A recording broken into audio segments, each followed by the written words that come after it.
Hola, ¿qué tal? ¿Cómo estás? Espero que muy bien. Estamos en un nuevo encuentro de podcast de la libertad en el marco de la Fundación Atlas para una sociedad libre. Y hoy vamos a conversar nuevamente con Shanmuganathan Nagasundaram. Es un economista indio, especialista en temáticas monetarias, y vamos a hablar sobre el dólar, el oro, el Bitcoin. Él ha escrito un libro muy interesante llamado El dólar ha muerto.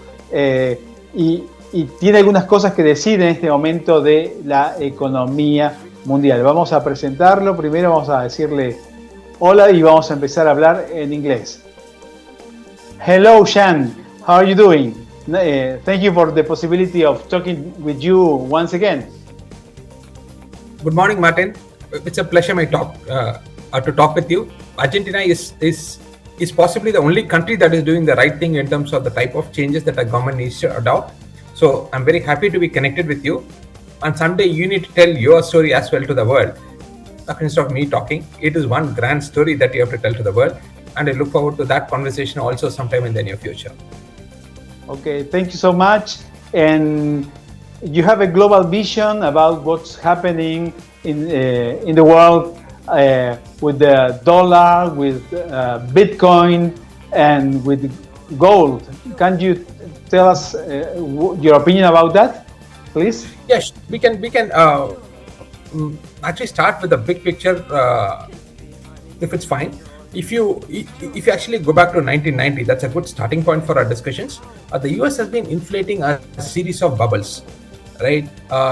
If you look at the 1990s, that is when they first started lowering the rates significantly, and they got it down to 3% by the mid-1990s. And this was done by Greenspan. If you look at the 1980s, interest rates in the US was in the double digits throughout, as high as upwards of 20% at some point as well. So when they lowered it significantly, they actually inflated the first bubble, which was a NASDAQ bubble. And Jim Grant has this absolutely awesome analogy of saying the Fed has got a dual mandate of being the arsonist as well as the fireman. So first they inflate a bubble, which is the role of the arsonist, and as and when the bubble bursts, instead of actually allowing a recession to run its course that would clear out the malinvestments that happened during the artificial boom, they come in and again lower the rates. All it does is create another artificial boom, and that's what we saw in the US. The Fed just replaced the NASDAQ bubble with a housing bubble that burst in 2008.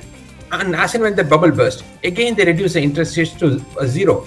And they held it at zero for almost 15 years, compounded the mistakes by doing QE, with the quadrupling of the national debt as well. So now we have got an all good assets bubble. You have got a stocks bubble, you have got a massive bond bubble, and you have got a housing bubble. And you have got a crypto bubble, EEUU bubble. It is just a sea of asset bubbles that is floating in the US, and as and when these bubbles start bursting, you are going to have one huge economic depression in the US that is going to rival the Great Depression of 1929 to 1946. I think it's going to start in the year 2026. A lot of the plumbing of the financial system has started breaking over the last few weeks, and even the QE that was announced yesterday, to the tune of 40 billion a month. I think that was necessitated by the breaking of the plumbing. And in particular, if you look at the SOFR markets, the rates have been trending higher, and this is a pretty bad sign. And so we are going to have substantive QEs, and this is even before the bubbles have burst, right? So as and when the bubbles burst, you are going to have, Martin. I listen to you. Yeah, so I was talking about the SOFR markets, which is a secure overnight funding rates, right? And these have been above the band for the last 2 weeks. So as and when the bubbles burst, you are going to have substantive QEs that is going to happen to the tune of at least 15% of the GDP, as I would see it as. So you're going to have $5 trillion, $6 trillion annual deficits, and this is going to actually bring the credibility of the US dollar under serious question. It is already under serious question if you look at it for the last 2 years when gold prices have actually doubled. But the changes that are going to happen starting 2026 are going to be something very, very significant, and people are going to actually question the existence of the US dollar itself if it's going to survive the next few years. So what you're talking about the American dollar, and we can extend this process to another national currencies, as euro, for example, as yuan, as yen. Right. So all currencies in the world today are actually fiat currencies. Up till 1971, you had gold backing the US dollar, and all other currencies were backing their currency by the US dollar. So, like in some sense, you had an indirect linkage with gold to all currencies. But since 1971, that has not been the case at all, and all countries all over the world have been printing huge quantities of their currency units, and the US happens to be the epicenter of the crisis because that is the only currency that is held outside of the geographical boundaries. Right? Nobody is holding the Indian rupee or the pesos outside of the boundaries. But because the US has been so widely held, the US government had the opportunity to abuse the privilege the most. And the Federal Reserve has actually done it extensively. So the US had the privilege to abuse the reserve currency, and hence it has printed the maximum amount of currency units. And as and when these currency units start flooding back into the US, that is when you are going to have massive price inflation in the US, easily into double digits as I see it as. And that's going to start very soon, maybe as early as 2026. And do you think that the US, the European Union have deficits that can they correct those deficits in order to stabilize their currencies? I think this is a great question, Martin. I think most countries can actually contain their deficits if they want to. But the one country that cannot contain is the US. And that is because of the political system that they have in the US and the extent of deficits. The official acknowledged deficit or debt of the US, okay, that happens to be $40 trillion. And at this particular point in time, most of this $40 trillion is owed to people living outside of the US. But apart from this $40 trillion, you have got $200 trillion of unfunded liabilities in the form of Social Security as well as Medicare. Now, these are people who can vote in the US. So there is no way a US politician is going to say that he can't give this $200 trillion. So even if the US is going to explicitly default on the external debt held by the foreigners, they cannot default on the debt that they owe to their own citizen, and that is to the tune of $200 trillion. There is no way they can say no to their citizens. So they're just going to print up these currency units and then give it to the people. And what this is going to lead to is a situation very similar to what the Weimar Republic had, and they're going to have hyperinflation. I don't know if it's going to be as high, and if you're going to return to the wheelbarrows, I hope it doesn't get that bad. But certainly you're going to have very high inflation in the US. And do you think that cryptocurrencies are also suffering or leaving this bubble you described? I think cryptocurrency is a smaller bubble within the larger AI bubble. If you see the bubbles in the US, you have got a housing bubble that is clearly bigger than the housing bubble of 2008.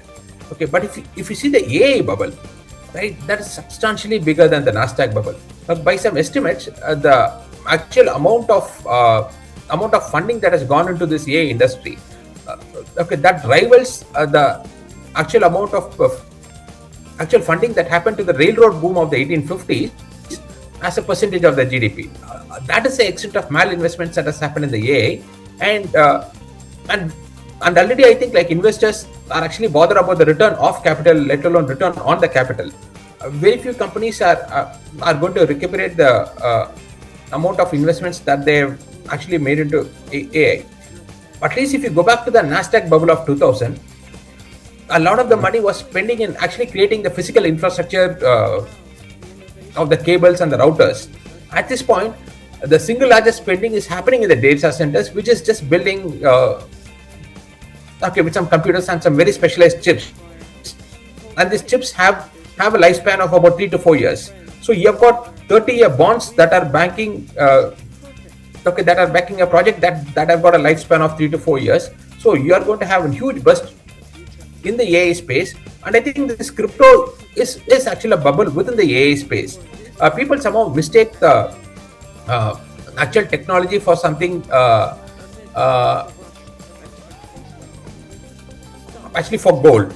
If you look at cryptocurrencies, or if you look at Bitcoin, okay, they call it as digital gold, but there's nothing common between gold and Bitcoin.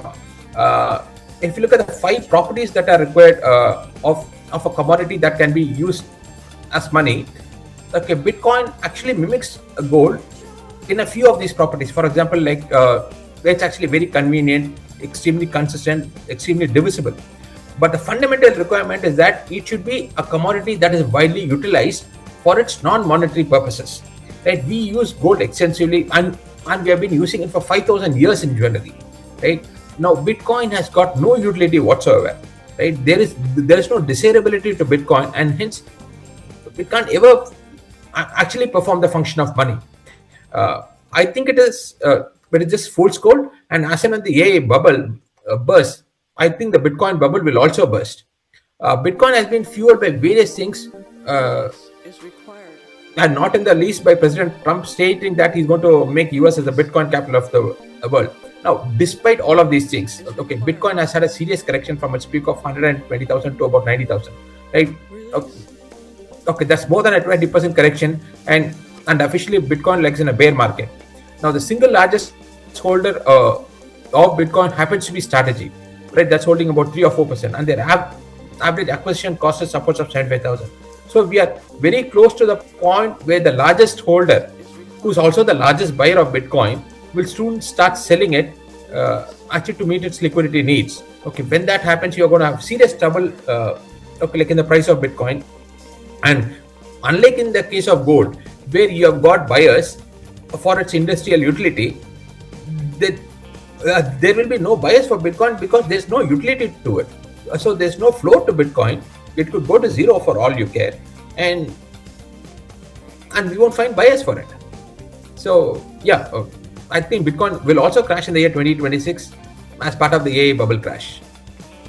And in order to conclude this interview, what we can do from ideas of freedom to protect our wealth as investors and as government? Yeah, as investors, the choice is very obvious. We should go with the hard assets, right? Which is your gold, commodities, plus plus land that can be used for agriculture, etc. As part of governments, I think the changes that is happening in your country, Argentina, are amongst the most profound changes that have been like implemented ever, if you ask me. So somebody actually needs to write a book on Milei and the changes he has actually accomplished in the last 2 years, starting with the balanced budget and the amount of deregulation. You have got a separate department of deregulation that actually removes 5 existing laws on a daily basis. These are very profound changes, and it's one grand story to tell to the world so that other governments can follow the example of Argentina. And I hope sincerely somebody can do that from your side. Okay, thank you so much, dear John, for this chance to talk to you and talk about these global issues that are affecting our lives, present and future lives. Thank you so much. Thank you, Martin. Bye-bye.